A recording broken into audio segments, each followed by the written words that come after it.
시간 전략을 위해서 인사 말씀은 안 하시겠다고 하십니다만은 우선 이희범 총동창회장님 나오셨습니다.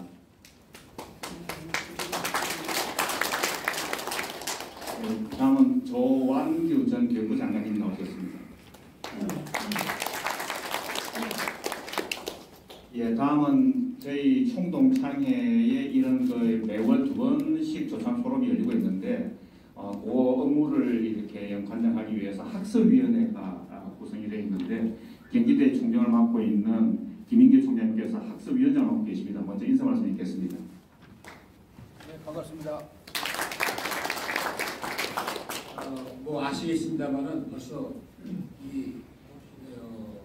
이런 조찬 포럼이나 수요 특강이 4번째가 되고 있습니다. 그래서 매달 2번째 목요일 날에는 조찬 포럼이고 매달 4번째 수요일 날에는 수요 특강 이렇게 2개가 돌아가는데 어느새 이게 10월부터 시작됐습니다만 지난 10월 8일 날 송기관대학교 신유동 교수가 포노 사이언스 시대, 그 다음에 양건성 박사가 독일 경쟁력의 원천, 소프트파워, 그 다음에 김난도 교수가 2021년 트렌드 코리아, 이렇게 우리 사회발전에, 우리나라 사회발전에 대한 고견과 제언을 듣는 시간을 가졌습니다. 오늘은 중국 전문가인 박순중 박사를 모실 텐데, 우리 박순중 박사는 언론계 후배입니다. 그래서 평소에 잘 알고 지내는 사이인데, 특히 그동안에 조선일보에서 28년간 기자생활을 하면서 3차례나 홍콩과 베이징 특파원을 했어가지고 오래전부터 중국 전문가로 알려져 있습니다. 그런데 특히 오늘 이 자리에서 이제 이 미국의 바이든 시대를 맞아가지고 바이든 시대에 특히 미국과 중국 관계에서 우리나라는 어떻게 해나갈 것인가 이런 문제를 갖고 아마 좋은 식견이 들을 예정으로 있습니다. 그래서 기대가 많이 되는데요. 그동안에 우리 박성준 박사는 등소평 평전, 중국이 재미있다, 중국이 똑바로 보기, 한국과 중국 100년 동안 다양한 중국 관련 전문 수석도 발간을 했습니다. 오늘 우리 박성준 박사의 특강을 들으면서 바이든 시대에 미국과 중국 사이에서 우리는 어떻게 대응할 것인지에 대해서 함께 고민해보는 그런 시간이 됐으면 하겠습니다. 감사합니다. 공지사항 간단하게 말씀드리겠습니다. 한 장짜리 들어오실 때 다 나눠드렸는데요. 여기 지금 12월달 행사 계획하고 내년도 이 조참 특강 포럼 일정이 쭉 나와 있습니다. 특히 2월달은 내년에는 따로 신년을 하지 않고 2월달 조선 포럼 할 때 같이 신년 인사를 하려고 합니다. 그래서 2월 18일 날 아침이고 내년부터는 저기 2월 2번째 목요일 포럼이 팔레스 호텔에서 플라자 시청 앞에 플라자 호텔로 바뀝니다. 장소가 혹시 착오 없이 바라고요. 그 다음에 여기 다음 달 수요 특강은 12월 23일 날 있는데 좀 추운 날씨이기 때문에 아침에 오시기가 불편하실 것 같아서 낮에 하려고 합니다. 그래서 낮 12시 착오 없이 바랍니다. 강사님을 모시도록 하겠습니다.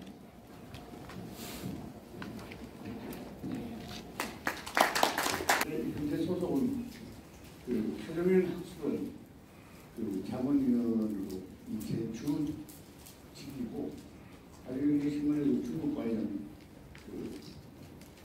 칼럼을 쓰고 있습니다. 이게 이제 며칠 전에 만들어서 이 시비가 많았습니다.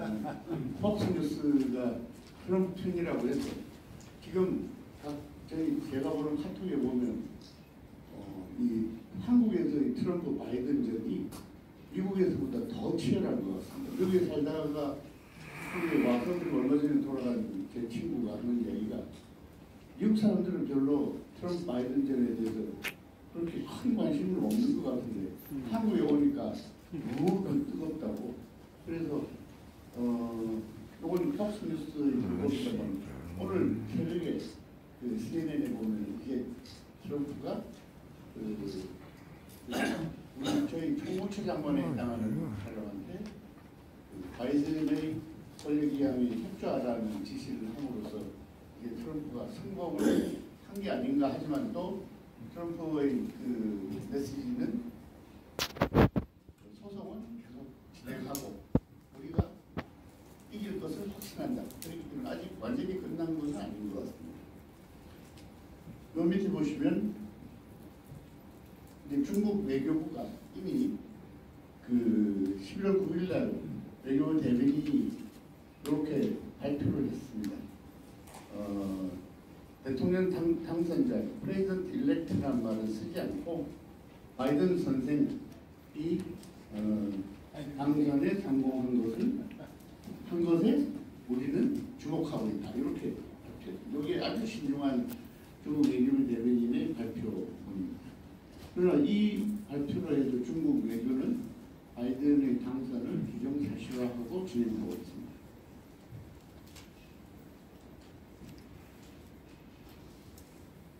이건 2017년 1월 17일 그 바이든하고 시진핑이 다보스 포럼에서 만난 사진입니다.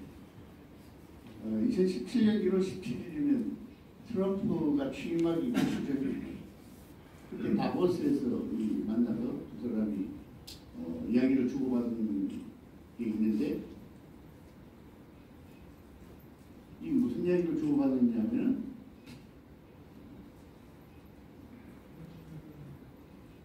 그 시진핑은 여기 형광펜으로 표시했습니다만 중미 신형 대국 관계에 대해서 공통의식이 이루어졌다. 이걸 강조했습니다. 그 아까 보신 사진에서 다보스에서 시진핑이 한 말은 그 신형 대국 관계. 다시 말해서 중국과 미국이 세상을 그러니까 포울로 해서 끌고 나가자. 이런 주장을 시진핑이 부주석 때 미국 방문을 통해서 해서 미국 그걸 받아들인 게 이게 오바마 바이든 체제였습니다. 그래서 시진핑이 한 말이 그 중미 간의 신형 대국 관계. 여기서 잠깐 말씀드리면 미국은 전통적으로 이 바이폴라 시스템을 주장하던 나라가 아니고 멀티폴라 시스템. 그러니까 여러 나라가 중심이 되는 세상을 그 주장하던 나라입니다. 그 마오쩌둥의 그 세상을 보는 그 국제적 전략이 그 제3세계라는 말을 마오가 만들었습니다. 저 선배님들이 보신 그 삼국지에 보면은 제갈량이 제시한 그 외교 전략이 천하 삼분지계였습니다. 천하 삼분지계. 다시 말해서 강한 위와 북쪽의 위와 강한 남쪽의 그 오나라, 선군의 오나라 사이에서 촉한이 생존하는 전략은 그 제갈공명이 누비한테 건의한 게 천하 삼분지계, 천하를 세수로 나누어서 그 한쪽을 차지하시라고. 그래서 사천성으로 들어가서 촉한을 만들었습니다만은 모택동의 그 1949년 중화인민공화국 건국 이래의 주 외교 전략은 천하 삼분지계였습니다. 소련을 위로 간주하고 미국이 오라면 우리 중국은 그 촉한 그 유방의 전략을 구사하겠다. 그렇게 해서 제3세계라는 말을 만들고 아시아, 아프리카의 비동맹들을 거기서 이제 자신들이 중심이 되는 외교를 펼치는 게 이게 그래서 중국의 외교 전략은 멀티폴라 시스템이었습니다. 그런데 이 시진핑이 2012년 11월에 집권하면서 중국의 외교 전략이 크게 달라졌습니다. 그때 시진핑이 가서 바이든을 만나면서 대통령으로 가서 제시한 게 바로 이 신형 대국관계다. 이제 중국도 경제력이 커져서 G2가 됐으니까 이제 미국과 중국이 세상을 다 움직입시다. 그래서 바이폴라 시스템을 제시한 게 시진핑입니다. 바로 이 시진핑이 바이든을 만나서 한 이야기가 신형 대국관계를 잘 해봅시다. 이런 이야기를 했습니다. 그래서 바이든은 뭐라고 했냐면 역시 미중 관계가 그 가장 중요한 그 양국 관계다, 양자 관계다. 그러니까 시진핑이 신형 대국 관계를 말하니까 바이든은 그럽시다. 우리 미중이 세계의 중심이 돼서 세계를 끌고 갑시다.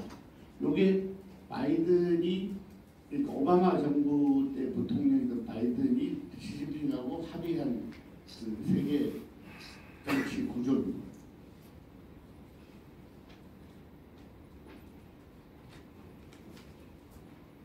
그래서 요 사진으로 돌아가면 이 사진에서 시진핑과 바이든이 주고받은 거는 아까 말씀드린 그 미중 신형 대국 관계 그리고 미국과 중국이 가장 중요한 전 세계 그 국제 정치상에서 양자 관계다 이런 이제 이야기를. 이 바이든의 차이나 파리시는 이미 포린 어페어스 올해 3, 4월 후에 바이든이 이 원고를 썼습니다. 물론 바이든이 쓴 건 아니겠죠. 그 오늘 아침에 제가 이 파워포인트를 만들면서 아침까지 이제 업데이트를 제가 기자 출신이기 때문에 업데이트를 계속해서 오늘 새벽에 발표된 게 바로 이 부분입니다. 이 안토니 블링컨을 그 국무장관으로 내정한다 이런 발표를 CNN에 그 바이든이 나와서 했습니다. 이 블링컨은 어떤 사람인지, 어떤 그 국제 그 전략을 그 정책을 펼 것인지는 알 수 없습니다만, 과거를 보면 9월에 이 블링컨이 하는 말이 이 러시아와 그 차이나가 그 도널드 트럼프 시대에 여러 가지 미국으로부터 베니핏을 그 얻어가려고 했다. 이게 이제 블링컨의 언급이었습니다. 그래서 이 블링컨이 된 데 대해서 중국 외교부 대변인은 이미 블링컨이 내정된 상태에서 블링컨에 대한 그 반응을 그 짜오리지엔이라는 외교부 대변인이 이렇게 언급을 했습니다. 여기 현관 부분에 보시면 이 협력과 그리고 서로의 이견을 잘 컨트롤을 해서 중미 관계의 건강한 발전, 건강하고 안정한 발전을 바란다. 이게 이제 중국 블링컨을 내정한 데 대한 중국 외교부 대변인의 언급이었습니다. 그러니까 아까 말씀드린 바이든하고 오바마 시대에 시진핑이 미국하고 잘 지내던 그때로 돌아가기를 희망한다. 이런 말이 되겠습니다.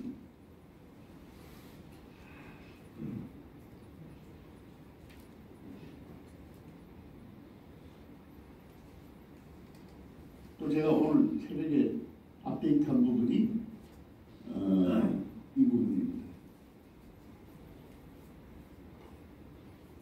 여기 지금 11월 20일 제가 2시간 전에 업데이트한 건데 여기 보시면 이 중국의 이 글로벌 타임즈 한국시보라는 신문이 있습니다만 한국시보라는 신문은 중국 공산당 기관지가 인민일보인데 그 인민일보가 워낙 재미가 없습니다. 그리고 그냥 읽기에는 너무나 힘들고 인민일보를 제대로 읽으려면 한 10년 이상 봐야 오늘 아침에 인민일보의 변화를 이렇게 읽을 수 있겠구나 이렇게 그런데 이게 너무 대중성이 없기 때문에 인민일보가 국제 문제를 다루는 신문을 만든 게 요 환구시보라는 신문입니다. 이 환구시보는 그러니까 그렇게 보시면 됩니다. 중국 공산당이 그 생각 뜻을 이 환구시보가 대변한다고 보시면 되겠습니다. 그리고 보도하는 속도가 대단히 빠르고 중국 내에서 볼 때는 인민일보라는 신문은 중국 내부에서 가서 보시면 간판을 하지 않습니다. 당원들이 우체국을 통해서 정기 구독을 하는 게 인민일보고 이 환구시보라는 신문은 이제 길거리 곳곳에 간판대에 환구시보가 있습니다. 이 환구시보가 중국 공산당을 거기에서 대변한다고 이렇게 보시면 되겠습니다. 그래서 요 한국 15가 바이든이 블링컨을 국무장관으로 내정한 데 대해서 요 한 부분의 핵심이 여기 있습니다. 여기 전 국제사회에서 가장 중요한 양자 관계. 그래서 앞으로 미래는 얼마든지 바뀔 가능성이 여러 가지 가능성이 있다. 이렇게 희망을 걸고 있다. 이런 이야기죠. 트럼프 시대하고는 바이든 시대하고 트럼프 시대는 달리 미국과 중국이 잘 지내기를 바란다. 이런 뜻을 이제 보시겠습니다.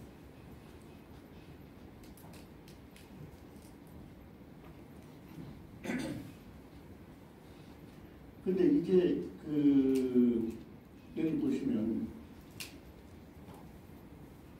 이 퓨어 리서치가 한 미국인들의 근데 이런 바이든 정부가 이제 곧 탄생하겠지만 미국이라는 나라 속의 여론이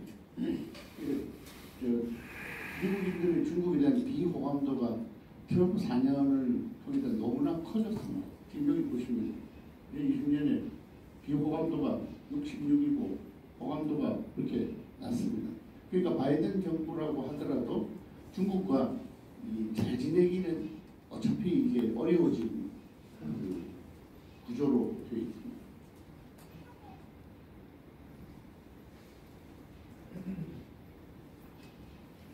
이건 제가 월드뱅크에서 며칠 전에 딴 자료입니다만 작년 말 현재 전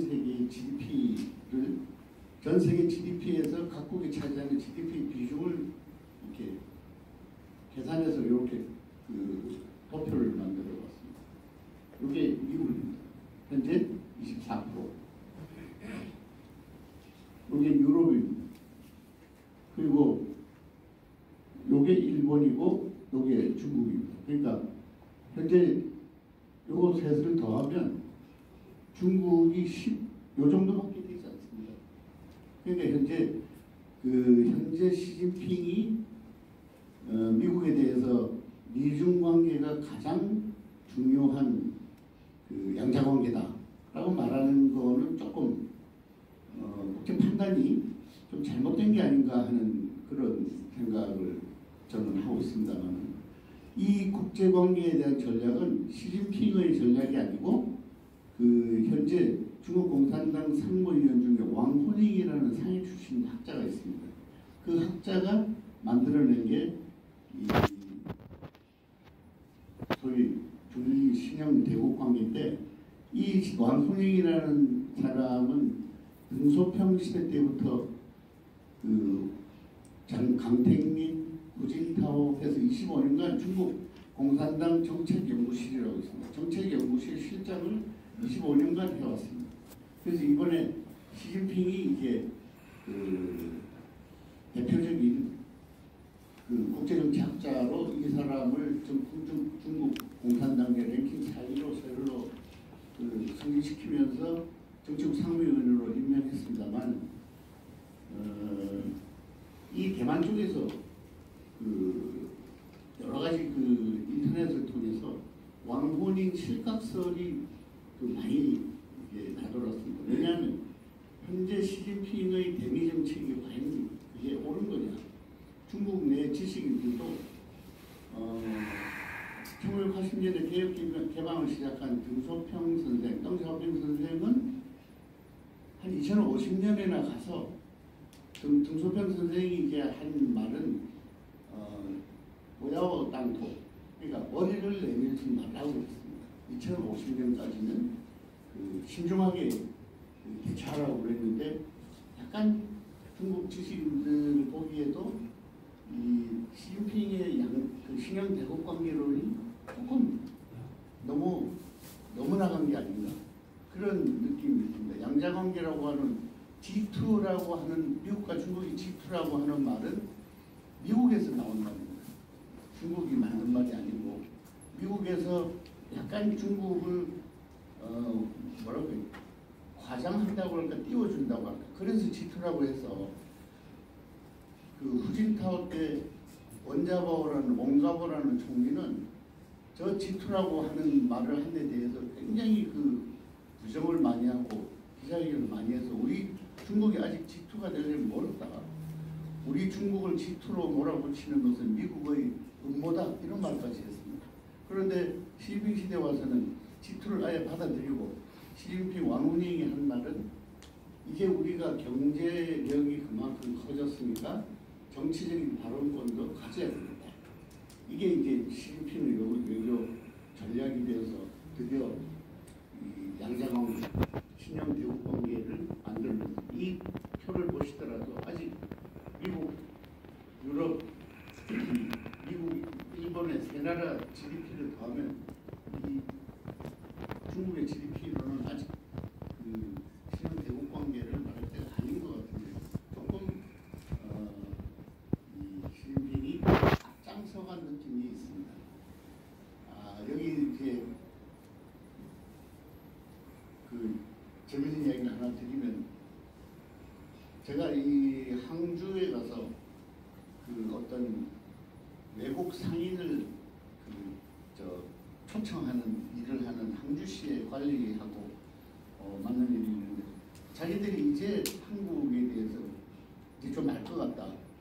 그래서 한국은 어떤 경제 전략에 의해서 움직이는 것 같지는 않다. 대표적인 기업인 삼성도 자기가 보기에는 삼성이 중말로 하면은 그러니까 안시장 시장에 따라서 삼성의 전략이 정책이 정해지는 게 아니라 그 친구 한 말은 안 회장 그러니까 회장님의 생각에 따라서 정해지는 것 같더라. 그리고 중국 시장의 변화에 그렇게 삼성이 빨리 응하는 것 같지가 않더라. 삼성이 그 정도니 뭐라고 하겠느냐. 제가 왜 이런 말씀 드리냐면 이제 바이든이 되고 미국 의회에서 이 한미동맹 강화 결의안을 만들고 있으니까 이제 왕이 그 중국 외교부장이 곧 온다고 12월 초에 이제 서울을 방문한다고 그러는데 또 왕이가 오는 데 대해서 우리 신문방송들이 열심히 그 중점 주목하는 보도를 하는데 어제 어느 신문에 그 주재호라는 경희대 교수가 칼럼을 썼는데 왜 이렇게 한중 관계는 이렇게 운동장이 기울어져 있느냐? 왜 우리 대통령들은 가면 홀대받고 열심히 중국을 방문하는데 중국은 왜 국가주석이나 당총서기가 가끔 한 번씩 오느냐? 그리고 왕위가 뭐길래 그렇게 왕위가 오는 게 그렇게 중요하냐? 이런 식으로 얘기해준다고. 저 그 칼럼에 동의하는 분입니다. 제가 88년부터 중국을 홍콩에 가서 중국을 팔로우업을 한 제 생각은 제가 구경하기에도 우리나라 외교는 심지어는 이제 중국 공산당 대외연락부 담당자들이 하는 말이 한국 집권당하고 집권당끼리 당대당 교류를 하기 위해서 그 당대표 초청장을 쓰고 있으면 당대표가 바뀐다는 거죠. 그리고 한국 그 대통령 임기가 5년이라서 5년에 적응하다 보면 또 바뀌고 해서 정말 우리가 대응하기가 참 힘들다 이런 말을 합니다만 또 우리 대통령이 바뀌면 이제 우리 외교부 장관들이 또 열심히 중국 가셔야 됩니다 해서 중국을 갑니다만 제가 그 중국에서 보는 우리 정치인들 그건 여야가 마찬가지입니다. 방문은 그러니까 아까 삼성이 그 시장에 따라서 정책을 세우는 게 아니라 회장님 생각에 따라서 하듯이 중국에서는 별로 한국 대통령이 오면은 이쪽 당총석이하고 국가주석이 일정이 많은데 왜 자꾸 올리고 그러느냐. 그럼 좀 천천히 하자. 이런 말을 해도 안 통합니다. 그래서 처음에 수교하고는 한국의 말을 열심히 들어줬습니다만 이제는 짜증을 내고 아니 좀 천천히 하면 어떠냐.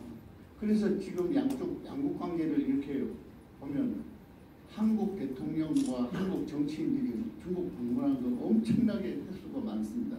그런데 중국은 번 왔을 뿐입니다. 국가부주석 때 한 번 왔고, 그리고 국가주석으로서는 아직 오지 않았습니다. 이제 오는 이제 협상을 하려고 하는데 마침 바이든이 되니까 바이든이 한미 동맹을 강화한다고 하니까 시진핑이 이제 가봐야 되겠다. 이런 뉴스를 우리 미디어가 만들어내고 있습니다만은 저도 미디어 총수들에서 죄송하게 생각합니다만 시진핑은 아무 말이 없습니다. 간단 말도 없고 온단 말도 없습니다. 그런데 그렇게 자꾸 만들어내는 게 우리 외교 당국이라기보다 정치인보다 우리 언론도 조금 문제가 있는 것 같습니다. 그래서 그 부분에 대해서는 제가 건의를 드리면 우리 정부나 외교 당국에 드리고 싶은 말씀은 중국 베트남 당 총석이나 베트남 총리는 아주 가끔 중국에 옵니다. 그런데 오면 아주 칙사대접을 받습니다. 왜냐하면 베트남이 중요하고 베트남의 입장이 필요할 때 중국이 초청을 해서 오면은 정말로 칙사대접을 받는데 우리는 어느 대통령은 갔을 때 중국 국가주석이 남경 학살 행사에 가야 되는데도 그 행사가 끼어있다고 하는데도 기어이 가야 되겠다. 우리의 필요에 따라서. 그래서 가면은 어떻게 하겠습니까? 그 남경의 학살 행사에 안 갈 수는 없고 그렇게 해서 약간 홀대를 받게 되는 거고 그래서 저쪽에서 오라고 하고 우리가 충분히 조건이 갖춰졌을 때 가는 그런 한중 관계의 큰 흐름을 따져서 중국하고 하는 외교 그게 필요할 것 같습니다. 그리고 2011년에 바이든이 중국 갔을 때 이 바이든 부통령하고 시진핑이 국가부주석으로 미국을 방문했을 때 바이든이 안내를 맡아서 잘 안내해줬고 바이든이 2011년에 중국 갔을 때 이 시진핑이 국가부주석이었습니다. 부주석으로서 열심히 안내를 했습니다. 뭐 지나간 이야기입니다만 이 시진핑이 국가부주석 때 이제 서울에 왔습니다. 시진핑이 그때 서울에 한 번 온 거죠. 그때 우리 대통령께서 이제 외교부가 국가부주석이 오는데 굉장히 중요하니까 밥을 내셔야 되겠다. 그랬더니 우리 대통령께서 아니 내가 그렇게 한가한 사람이냐 국가부주석까지 내가 해야 되느냐 그렇게 해서 그러니까 그 대통령께 외교부에서 말씀을 잘못 드린 거죠. 중국에는 바이스가 여러 명이니까 그 여러 명 중에 한 명 아니냐 이런 생각을 갖고 계시는데 중국의 국가부주석은 단 한 명밖에 없습니다. 그래서 시진핑 국가부주석이 왔을 때 시진핑이 대통령한테 밥을 못 얻어 먹고 이제 경제인들이 대접을 했습니다만 그리고 시진핑이 서울에서 그리고 홀대를 받은 셈이죠. 그리고 미국에서는 7일간에 걸쳐서 대규모 행사를 해서 시진핑을 그러니까 지금 시진핑이 당시에 저희가 이제 중국을 팔로우업을 하는 게 어떤 문제가 있냐면은 시진핑은 반드시 서울 오기 전에 평양을 먼저 갑니다. 평양을 갔습니다. 그때 부주석 때 서울 오기 전에도 평양에 갔습니다만은 평양에 가서는 뭐 김정일이 대규모로 환영을 했죠. 연도변에 뭐 꽃을 들고 만세 부르고 그런데 그렇게 평양에 가서 환영을 받고 온 사람이 국가부주석이 서울에 오니까 대통령이 밥도 안 주고 말이죠. 그래서 저희가 외교당국이 팔로우업을 좀 더 잘해야 될 것 같습니다. 그 팔로우업 평양에서 어떤 대접을 받았는지를 그렇게 말씀드렸으면 그런 일이 있을 수가 없죠. 그래서 한중 외교도 그런 점에서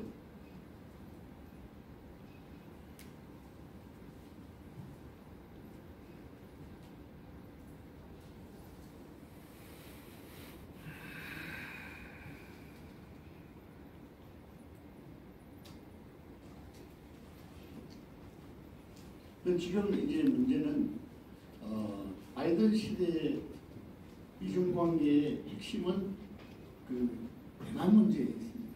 지금 대만 문제가 트럼프가 여러분들 기억나실 겁니다.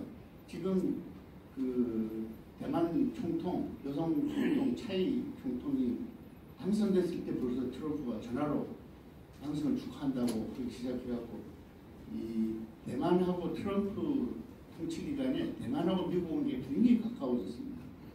그 대만에 가보면은 이 트럼프 대통령이 해병대를 주둔시키겠다 이런 말까지 해가지고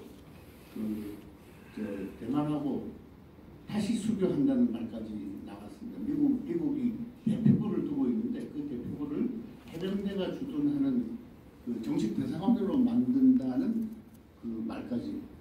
그러니까 요즘 그 시진핑 지금 중국군은 시진핑이 중국 군사의 주석인데 이 대만에 대해서 엄청난 위협을 가하고 있습니다. 만약에 너희들이 계속 그렇게 트럼프와 미국 정부하고 가까이 지내면 우리가 그 영어로 스매시 아웃 하겠다.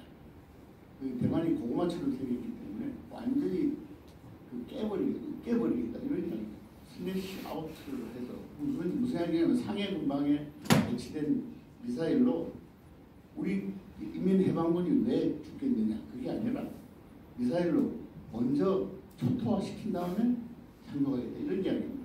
그래서 대만에서는 24시간 만에 중국 대륙이 대만을 해방한다. 그런 책까지 지금 많이 팔리고 있습니다. 그럴 정도로 대만의 위기가. 그런데 이제 그 중국 대만은 지금 민진당 정부인데 민진당의 그 차이 총통은 그걸 또 잘 활용해서 계속 미국과의 관계를 강화하고 있는데 바로 그 점이 지금 이 중미 관계의 핵심은 한반도 문제라기보다는 이 대만 문제에 있습니다. 그런데 이 대만 문제에 대해서도 그 아까 말씀드린 블링컨 또 바이든의 생각은 이 민주주의를 하는 나라이기 때문에 민주주의를 하는 대만을 지원하겠다. 그런 걸 계속 밝혀왔습니다.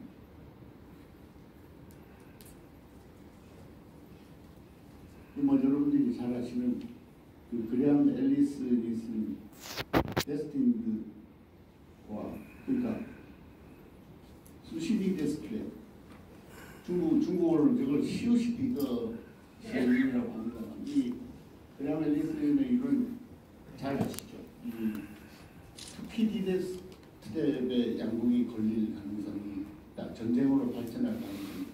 아마 투키디데스트랩의 미중이 걸려서 전쟁이 발생한다면 제가 보기에는 이 남중국해가 첫 번째일 가능성이 대단히 많다. 지금도 그 우리 저 신문 방송에도 가끔 나옵니다만 그 비완기 폭격기가 괌에서 출발해가지고 남중국해를 쭉 돌아서 그 광동성 부근에서 중국 대륙으로 진입을 했다가 이렇게 빠져나오는 그런 코스로 비행을 굉장히 많이 하고 있습니다. 중국 외교부는 매번 그 비완비의 그 코스 발표를 하고 이 코스가 너무나 중국의 공격적이다 그렇게 말을 하고 있습니다만 이 남중국해 문제, 대만 그리고 한반도 문제가 이제 그 바이든 시대의 핵심 문제가 될 것입니다만 한반도 문제보다는 이 대만 문제가 더 큰 양국 간의 문제로 작용할 전망입니다.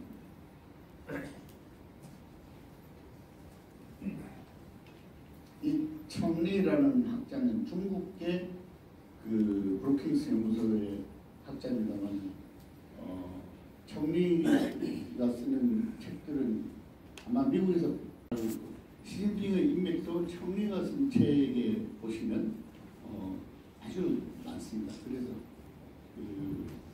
그래서 청리가 한 가지 세계의 감정을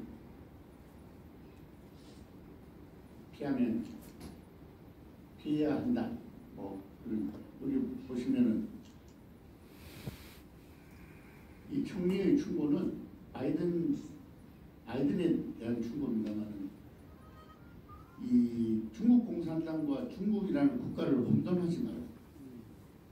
지금도 아마 얼마 전에 마윈이라는 그 알리바바 인터넷 그 상거래 왕자, 그리고 그 마윈이 엔트 파이낸셜이라는 그 엄청난 이제 기업을 상장을 할 예정이었는데 상해에서 이 마윈이 연설을 했습니다. 그 연설을 해서 뭐라고 그랬냐면은 연설 첫머리부터 중국에는 현재 시스템이 만들어내는 위기는 없습니다. 그렇게 이제 해놓고, 왜냐하면 중국에는 그 금융의 시스템이라는 게 없기 때문에 위기가 없습니다. 이렇게 해서 당국을 비판하기 시작해서 시진핑의 집정 능력은 뭐 잘하고 있는 것 같은데, 중국에서는 어떤 연설을 하더라도 정치에 관한 연설, 그러니까 시진핑의 정치가 이러니 저러니 하는 건 연설의 제목으로도 올리지 않습니다. 그런데 이 마이는 연설 중에서 2번이나 시진핑의 뭐 경제력 뭐 이렇게 이야기를 해서 그 연설을 한 번으로 마윈의 엔트 파이낸셜 그룹은 상장이 취소됐습니다. 중국 금감위가 취소시켰습니다. 그래서 그 중국의 현재를 보시면 중국은 되게 이 중국 공산당원이 9천만 명 정도입니다. 그리고 이 주식 투자에 중국 공산당원들은 주식 투자를 못하게 됩니다. 물론 뭐 친척을 통해서 하는지는 모르지만 주식 투자 인구가 9천만 명 정도입니다. 현재 중국이라는 나라를 보시면 그 9천만 명의 중국 공산당원과 9천만 명의 주식 투자, 그걸 홍콩 사람은 주식 투자당이라고 부릅니다. 주식 투자당과 중국 공산당의 대결입니다. 9천만 명 대 9천만 명. 그래서 중국 공산당원들은 주식 투자당은 중국 경제가 원칙에 맞는, 시장경제 원칙에 맞는 그 정확한 법칙에 따라서, 경제 원칙에 따라서 굴러가는 그 나라를 희망하고 있고, 중국 공산당은 이렇게 지켜보면서 정의감에 불타기 때문에 언제든 문제가 생기면 우리가 개입해서 문제를 해결한다, 이런 그 애국적인 자세로 항상 있기 때문에 이번에 마윈이 10월 24일 날 연설을 했습니다만, 그 연설도 중국 공산당에서는 이제 열심히 지켜보고 있었죠. 도저히 두고 볼 수는 없다. 이 마윈이 이게 뭐 제가 돈 좀 벌었다고 뭐 이렇게 된 거죠. 그렇게 해서 그 전 세계 주식 시장이 생기고 가장 대규모의 그 기업 상장을 이제 취소된 배경이 그렇습니다. 마윈의 연설, 중앙일보가 그 연설 전문을 실어놨습니다. 한번 보시면 저희도 마찬가지입니다. 중국 공산당하고 중국 정부를 혼돈해서는 안 되고, 이 중국 공산당 정권을 무너뜨려야 된다, 이런 말을 하지 않는 게 좋겠다, 그런 생각도. 그러니까 중국 공산당이 탄생한 배경은 1840년에 있었던 아편전쟁에서 시작하는 거기 때문에, 여러 사람들도 잘 아시는 것처럼 아편전쟁이라는 게 청나라를 무너뜨린 1840년에 시작해서 이 중화인민공화국 정부가 수립된 게 1949년이니까 약 중국에는 100년간의 혼란이 있었습니다. 그 100년간 뭐 어떤 방법을 써도 이 나라가 정리가 안 됐는데, 중국 공산당이 사회주의를 도입하고 중국 공산당이 중심이 돼서 이 나라를 정리한 나라이기 때문에, 이 중국 공산당을 현 단계에서 뒤집어엎겠다고 하는 말은 하지 않는 게 좋겠다. 이게 이제 바이든 정권에 하는 그 총리의 충고입니다. 그리고 중국의 군사력을 컨테이닝하는 건 좋지만 전 중국 사회를 위협으로 간주하고 컨테이닝하는 것은 좀 그렇다. 저희도 중국을 잘 모르는 분들은 이런 말을 가끔 하죠. 중국 공산당이. 근데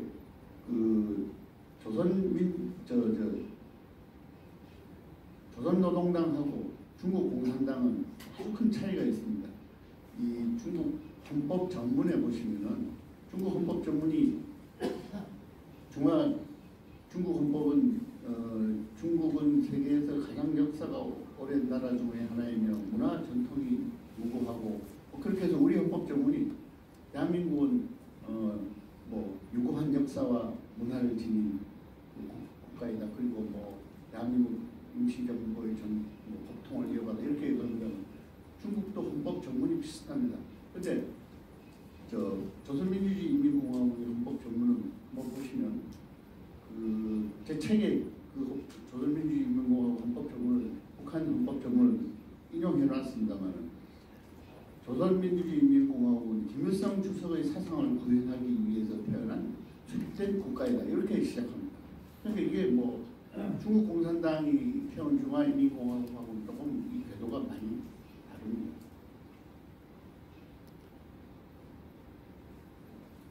그래서 지금도 중국 대사관 직원들한테 물어보면 어떤 많은 분들이 야 너희가 시장경제야 사회주의야 이렇게 이제 도대체 너희 시스템은 뭐야? 사회주의 아니야? 중국 공산당이 이끄는 사회주의 아니야? 이렇게 이제 해가지고 굉장히 섭섭하다고. 그런데 그 정답은 이 등소평 선생이 한 말은 사회주의 시장경제라는 말을 만들었습니다. 그러니까 마오는 사회주의 계획경제를 완성하려고 하다가 엉망진창이 됐고 등소평은 그게 아니라 사회주의도 시장경제 시스템을 도입할 수 있다고 해서 사회주의 시장경제라는 말을 만들어냈습니다. 그래서 현재 중국의 시스템은 너희 시스템 사회주의 시장경제다 이렇게 말해주고 굉장히 좋아합니다.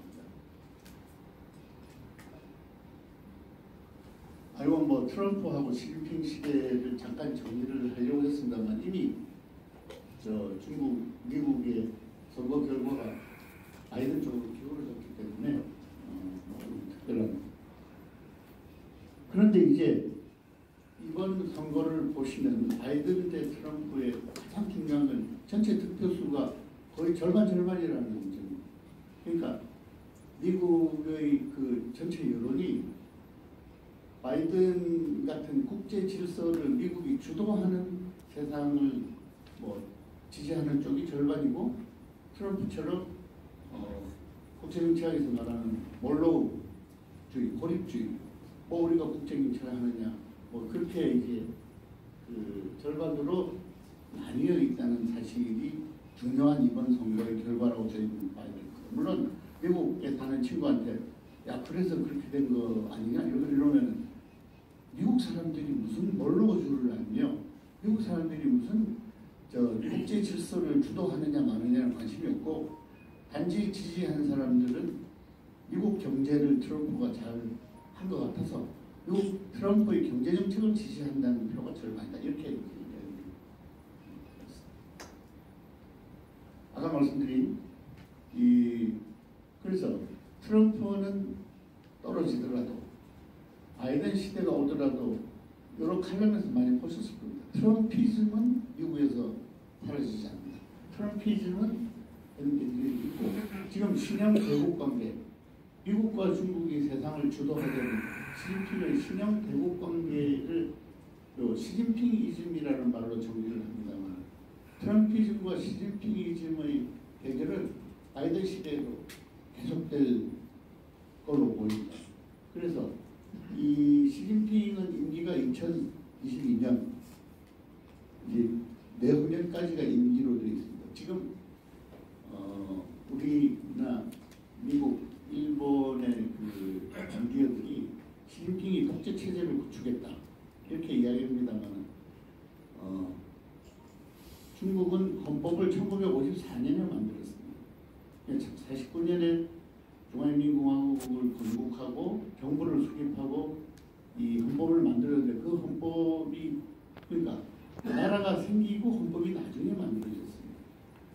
헌법보다 먼저 만들어진 건 1921년에 창당하면서 만든 당규약입니다. 당장이라고 하는 당규약이 더 중요합니다.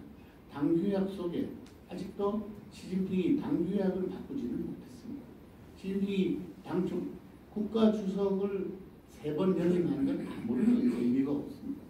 지금 개정한 것은 그 헌법을 개정해서 헌법의 국가주석의 3년임 임기를 3년임 금지 조항을 없앴습니다. 그게 이제 3년임을 하겠다는 이야기는 아닌데 또 3년임 금지 3년임을 하더라도 국가주석 3년임을 하면 아무런 의미가 없습니다. 그래서 당규약이 더 중요하고 당규약이 개정되지 않았기 때문에 아직도 시진핑의 시진핑이즘이 2021년에 끝날지도 모릅니다. 그러면 또 다른 이 중미 관계가 전개될 걸로 생각됩니다.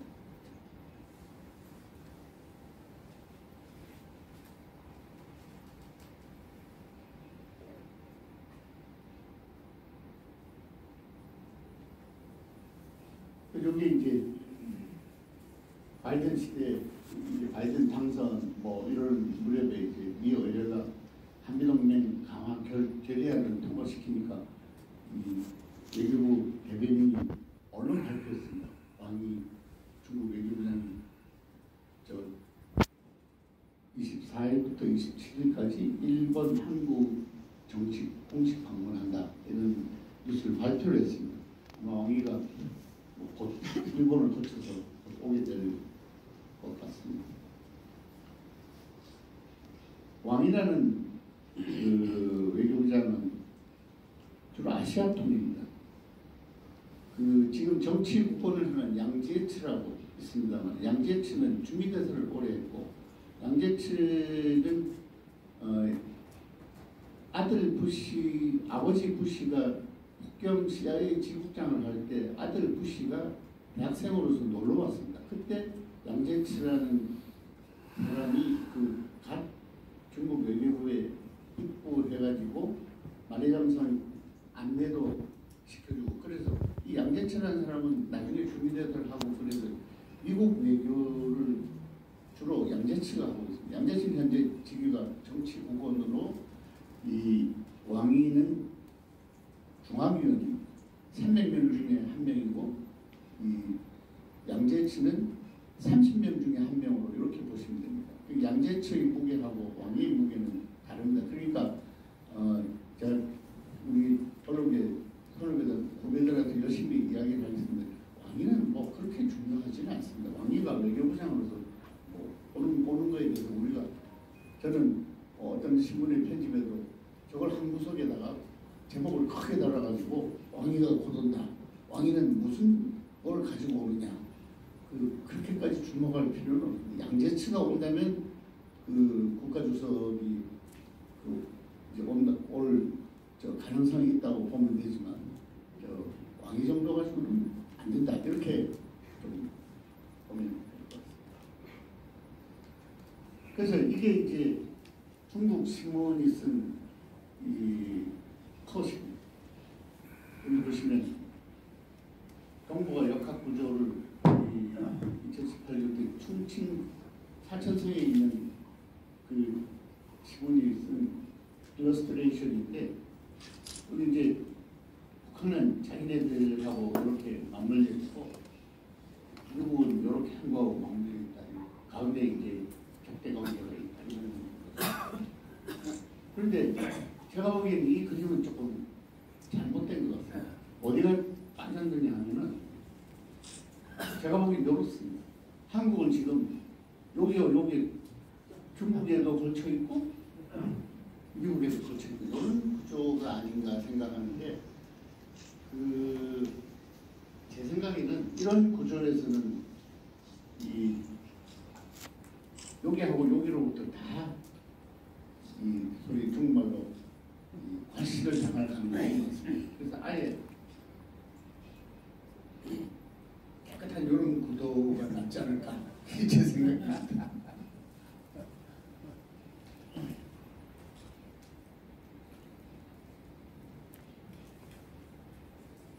이것도 중앙일보에 마이클 그린이 아주 단정적입니다. 요즘 이제 미국 CIS, CSIS고 여러 이제 한반도를 아는 학자들이 요즘 무지하게 바쁘답니다. 이 바이든의 생각은 뭐냐? 문 대통령의 생각은 뭐냐. 그래가지고 뭔가 코멘트를 해야 되는데 지금 이 마이클 그린은 정말로 뭐 단언을 한 이런 칼럼을 중앙일보에 썼습니다만 조금 오버한 것 같기도 하고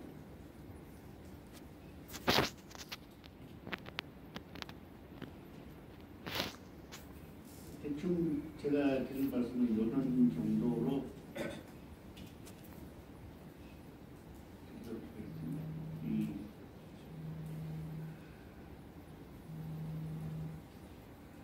이 포린 어페어즈에 나온 필요하신 분들이 포린 어페어즈에 실은 그 바이든의 그 논문이 아니고 저 에세이입니다. 에세이.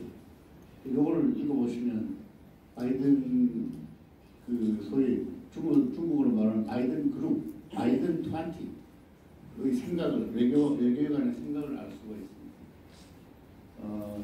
마지막으로 이제 이 바이든의 그러니까 포린 어페어즈라는 잡지가 참 이게 앞서가는 거죠. 3월, 4월에 벌써 바이든의 외교 전략에 관한 이런 에세이를 실어서 지금 이제 빛을 보는데 그 닉슨이 대통령 후보로 나가기 직전에도 포린 어페어즈에 글을 하나 썼습니다. 그 글을 중국에서는 누가 읽어봤느냐 하면 마오쩌둥이 읽었습니다. 마오쩌둥이 포린 어페어즈에 실린 그 닉슨의 대통령 후보 되기 직전에 그 에세이를 그 에세이에서 닉슨이 한 주장이 우리 미국이 세계에서 가장 인구가 많은 나라 중에 하나인 중국을 이 세상에 없는 듯이 그렇게 외교 정책을 펴는 것은 잘못된 거다. 그런 포린 어페어즈가 그런 글을 실었습니다. 그걸 보고 이 마오가 주얼리한테 그 글을 주면서 이거 읽어보라고 주면서 이제 한 말이 이 친구가 미국 대통령으로 당선되면 좋겠구만 이런 말을 했습니다. 그래서 주얼리가 그 글을 외교부에 내려보내서 이제 미국의 정책 변화에 대해서 면밀히 볼 필요가 있다. 그렇게 이 중국 외교부가 얼러트를 했는데 이제 닉슨이 당선됐죠. 그리고 닉슨이 취임 연설에서 또 그 말을 반복했습니다. 이 지구상에 가장 인구가 많은 나라 중에 하나를 분노의 고립 상태에 내버려둬서는 안 된다. 그렇게 해서 이제 닉슨이 1972년에 미중 화해를 리드했다기보다는 닉슨이 그 선거를 보고 벌써 마오는 준비를 하고 있었던 거죠. 그래서 미중 관계는 그렇게 닉슨 그러니까 마오, 주얼레 이런 선수들이 아주 오래 관찰하고 해서 조심스럽게 이제 진행되는 외교입니다. 저희처럼 그냥 대통령이 됐으니까 중국 가야 된다. 저희는 임기가 5년이고 중국 국가 주석은 임기가 10년이기 때문에 수석이든지 한 번 와도 벌써 2대1의 불균형이 생기는 거죠. 이 마땅한 운동장 기울어지게 되기 때문에 좀 더 이 어떤 대통령을 위해서 어떤 정권을 위해서 외교 정책을 대중 외교 정책을 수립하는 게 아니라 우리나라 그러니까 한국 대 중국의 외교의 큰 흐름을 보고 이 정책을 수립해야 되지 않느냐 그런 말씀을 드립니다.